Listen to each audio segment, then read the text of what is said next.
Ladies and gentlemen, hello from the MLG studios here in New York City, and welcome back to Heart of the Swarm exhibitions, where every single day at 5 p.m. Eastern, we do something fun related to Heart of the Swarm. At least fun for us, maybe not for one of the players.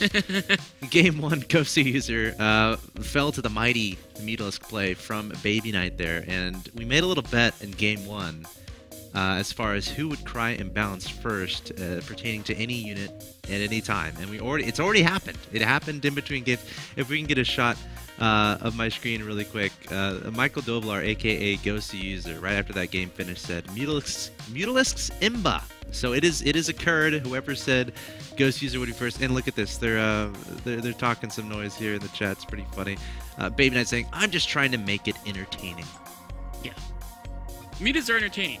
Well, you know, people used to sometimes complain and they missed the old ZVT, Roll the Zerg to Mutas against Terran. Those were the days, they say. You know, I don't know. I think I have a hard time not finding any game of StarCraft entertaining. Yeah. Well, if I play you, it's just so easy. It's not that entertaining. Well, for you. For me, it's so entertaining. Okay. Because I learned something, right? I learned how the great Alex Rodriguez conquers his foes in StarCraft 2. I'm just kidding. I don't beat Nick. We don't actually play each other. It'd be a conflict of interest, I think. Because if we played each other, we'd end up hating each other, and then we couldn't do our jobs properly. Or maybe that would make it more entertaining. That's not really a conflict of interest, but it's against your interest. Yeah, well, yeah. Close enough. That's true. All right. BabyKnight's ready. Let's see if we can get this game 2 going. That's going to be Cloud Kingdom. Yeah. I feel BabyKnight's going to go for the Mutalisk again. But you know what? Goswser chose the map. I'm going to predict Goswser's build. Okay. 2 base Immortal with the Mothership core. Oh. I think you're probably right. Goswser, if you ever talk to Goswser, like I've had 5 minutes of conversation with him before. Usually about 2 to 3 of those 5 minutes are spent with him complaining about the 2 base Immortal in. And then another 2 to 3 are, you know, actual productive strategic discussions. What about general greetings? Like, hey, what's up? Well, yeah, no, that's what I'm saying. So it is like 5 seconds, hey, what's up? And then the next time, you know, it's mostly complaining about 2 base Immortal, and then interspersed in that, you know, strategic discussion. So I really think if he picks Cloud Kingdom, he's really going to use that build. All right. We'll have to see. I am not going to disagree with you. I feel like he chose this map for a reason, and that makes a lot of sense to me. In the top right-hand location, we have the blue Protoss player, Goswser, who's currently on Millennium. Very good up-and-coming Zerg player. Actually, both these players are participating in our winter season matches. Of course, it was recently announced over the next couple months, over the next 1 month, few weeks, over the next month, we're having qualification matches for Dallas. That is right, sir. Best players in the world involved too. Both these guys are involved. Win your best of 5, you're in. And I think BabyKnight's playing Nerchio. Goswser, I forgot who's playing. I think it's a Zerg. Well, I don't know exactly. The first match though is going to be Monday coming up, 5 p.m. Eastern. Who's going to be one of the players? You pick one, I'll pick the other. To win? No. Two are playing on Monday. Okay. What do you mean pick one of them? Name one of them. Okay. Yeah. Can I name both of them? No, just name one. Dang it. Who do I pick? Parting. And his opponent is going to be Fantasy. Oh, yeah. That's going to be an amazing match. That's going to be awesome. I mean, Parting is just a monster. But they're both on the same team now. That's right. They're both SK Telecom. You have Fantasy on your fantasy I do. team. He's my captain. Fantasy on your fantasy team. In the last round, when he destroys Parting, I should get points for that. I don't think that's how it works. I think that's how it should work. What if he loses? That's possible. I mean, Parting doesn't really lose very often, as we've seen in the GSL. This guy's just been beasted through his. It'll be in Heart of the Swarm. So that's right. That'll be doing. Parting versus Fantasy will be the first match. Best of 5, Heart of the Swarm, 5 p.m. Eastern, Monday. Write it down. If you're not there, the VODs will probably be available. I think Fantasy is going to be one of the best Heart of the Swarm players. Yeah. Anyway, Goswser's awesome. Yes. Back to the players playing right now. If you want to watch Parting of Fantasy, tune in Monday at 5. Yep. For now, it's BabyKnight Goswser. Yeah. Of course, Goswser recently got top 8 Iron Squid. He fell 3-2 in the round of 8 to Life, who ended up winning the whole thing 3-2. You know, losing a Life 2-3 is... In ZBZ, a matchup where, like, who did Life beat in the semifinals? ZBZ? Was it ZBZ? I don't remember. I know DRG and ST and MKP were there. Yes. It was a ZVZ final. He's Anyway, beaten so many great Zergs. the point is, Goswser went toe-to-toe with Life, and Life is... He topped, like, the TLPD Korea or whatever. Like, he set the highest standard for that. So, Goswser is I would awesome. say losing 2-3 to Life is a win. Yes, I agree. It's not an actual loss. That's called a win. And, of course, in the bottom left, BabyKnight from Denmark. He pretty much made his splash winning the Denmark WCS. And then he went over to Europe WCS. He was the highest placing Protoss player in that event. The European WCS tying with Grubby, I think in like the 7th, 8th spot, which qualified him for the World Finals. And he took out a huge name in his first match.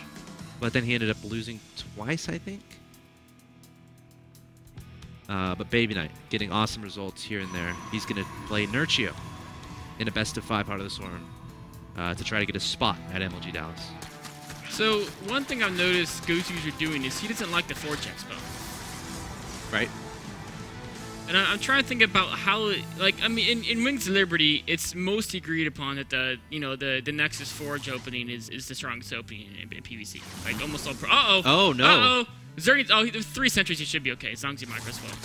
You've got to use the Forge One field, does so. not simply micro well as a Zerg player playing off-race as Protoss. Losing a sentry, I'd say that was... Well enough, yeah. I mean, if it like if he did absolutely perfect force fields, he could have lost 0, but that would have been like party level play, right? Yeah. For that was very, very, very well done. I mean, better than I would have done probably. So definitely Goswser passes the off-freeze test there, in my eyes at least. The test is not yet complete. No, that was just stage 1. BabyKnight has more in store. Roach Warren being thrown down. He's coming at Goswser, all guns a-blazing. I really want to see him get burrow. This would be such an awesome counter to the fact that Goswser has no cannon in front, which means there's no detection. That's such a good point, and BabyKnight sees this. He has an overlord there. He knows there's no... Is he going to do it? That would be so... Because the roaches, like, if you don't have detection, like, roaches will kill an infinite number of gateway units because they regenerate. So you can just do some damage, keep unburrowing a burrow, etc. Burrow is just such a powerful, powerful tool against someone who has no detection. All right, BabyKnight getting a 3rd base, has the resources available to get Burrow, but might just be saving up for Roach. He might even just have the Roach Horn down just for defensive purposes. He was thinking about, because he saw the sentries, he saw 2 more gateways being thrown down. He's saying, you know what, this could be a sentry zealot push, which is probably what it will be, to be honest, right?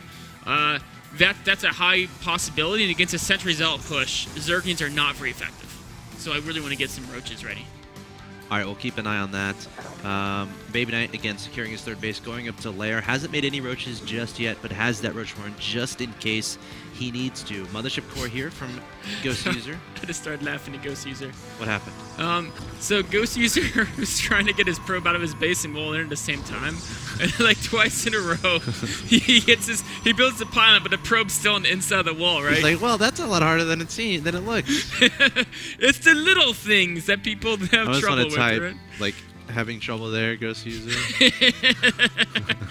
I would do that. It's funny, because when you switch races, usually your macro and like the large scale things are all relatively similar. Like if you're good at macro in one race, you're probably at least pretty good at macro in all of them. Yeah. But like small little details like building placement or little things like Kevin your probe on the right side of the pylon when it builds it, those are things that you don't realize because they're so small you don't actually see your opponent doing them. This is a really strong push. BabyKnight is not going to be able to defend this 3rd base. Behind this, adding on 5 overlords. He's supply blocked.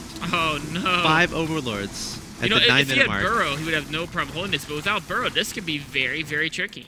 The pylon is about to finish up. That's going to be a lot of warp-ins. And there's no way he can kill that either. Yeah, there's no way. He's going to have to just beat it straight up with roaches. Hold down the R button. Hit the R button, BabyKnight. He did 7 roaches in production. That's not enough. He's still got extra money. It's not going to be nearly enough, man. I mean... he needed more like 12, and he needed 12 out now, not the... Oh, time warp on the ramp. Yeah. I love it. He can always force field too, and there they are. Goswser with a nicely crafted build here. We got lots of sentries, had some zealots mixed in earlier, got stalkers, mothership core there as well. BabyKnight scrambling to get more and more roaches on the field, has some resources stored up in that resources counting station.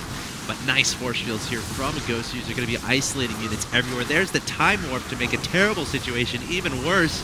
Goodbye drones, goodbye roaches, and I think this natural expansion will end up falling. But BabyKnight, he's trying to make a fight out of it. 7 more roaches in production. I don't know if that's going to be enough. I mean, there's so many units from Goswser. The drones are trying to come out, but they're stuck with a time-warped force field bubble. Does that mean to go through the wormhole and have a happy life somewhere else? Only those drones know. And there's the GG from Goswser in the Protoss victory screen there for Goswser. He's going to even up the series 1-1. And he chose Cloud Kingdom and employed a nice little build there. I like the build. I do think that Burrow would have been very strong against it. Yes. But, you know, that's an old build. That's actually the exact build I was talking about how Tyler really loved that build. He used to use it. I remember there's a show match he played against Idra about 2 years ago where he beat Idra with using that build 3 games in a row. Yeah. And Idra got madder and madder about the force fields every single game. Were you, like, over Idra's shoulder? No, were you in the same room? This is before the house. This is before they had the EG house. I see. But it was funny. Wow. So, Goswser employing a build that we've seen in the early stages of Wings of Liberty, now being used in Heart of the Swarm. Apparently, is going to be even up the series 1-1. Keep in mind, this is a best of 7, so no reason to go anywhere. Coming up next is going to be Game 3 between BabyKnight and Goswser. See you in a bit.